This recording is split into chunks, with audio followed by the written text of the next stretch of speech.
Halo teman-teman, pernah nggak sih kalian berpikir kalau ekonomi itu bukan cuman tentang uang, inflasi, atau saham? Karena tanpa kita sadari, sejak kita bangun tidur sampai pulang kuliah, kita sudah melakukan aktivitas ekonomi. Di video ini kita akan membahas apa itu ekonomi dan kenapa ekonomi selalu ada di dalam kehidupan kita sehari-hari. Kata ekonomi sendiri berasal dari bahasa Yunani, yaitu oikonomia. Oikos yang berarti rumah tangga, dan nomos yang berarti aturan atau pengelolaan. Secara sederhana, ekonomi adalah ilmu yang mempelajari bagaimana manusia dapat mengelola sumber daya yang terbatas untuk memenuhi kebutuhan dan keinginan yang tidak terbatas. Sebenarnya, kegiatan ekonomi sudah ada sejak zaman dahulu melalui sistem barter. Seiring perkembangan zaman, perdagangan berkembang hingga akhirnya menggunakan uang sebagai nilai tukar. Kemudian pada tahun 1776, Adam Smith menerbitkan buku The Wealth of Nations yang menjadi awal berkembangnya ilmu ekonomi modern. Ilmu ekonomi terbagi menjadi dua cabang utama, yaitu ekonomi mikro dan ekonomi makro. Ekonomi mikro mempelajari keputusan individu, rumah tangga, atau perusahaan. Misalnya bagaimana mahasiswa mengatur uang saku atau bagaimana UMKM menentukan harga produknya. Sedangkan ekonomi makro mempelajari perekonomian secara keseluruhan, seperti inflasi, pengangguran, pertumbuhan ekonomi, dan kebijakan pemerintah. Konsep dasar ekonomi mikro.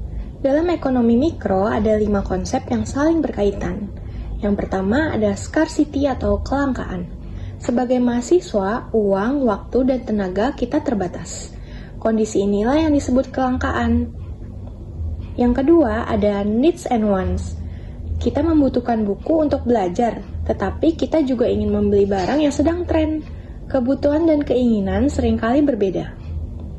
Yang ketiga ada choice. Karena tidak semua bisa kita miliki, kita harus membuat pilihan. Misalnya, memilih belajar di perpustakaan atau mengikuti kegiatan organisasi. Yang keempat, ada utility. Saat pilihan kita memberikan manfaat atau kepuasan, itulah yang disebut utility. Yang kelima, ada opportunity cost. Kalau aku memilih belajar di perpustakaan, berarti aku mengorbankan kesempatan untuk nongkrong bersama teman.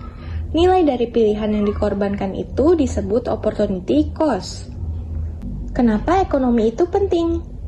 Tanpa kita sadari, hampir setiap hari kita mengambil keputusan ekonomi, mulai dari mengatur uang saku, menentukan prioritas, memilih menggunakan waktu untuk belajar atau beristirahat, hingga memutuskan membeli sesuatu.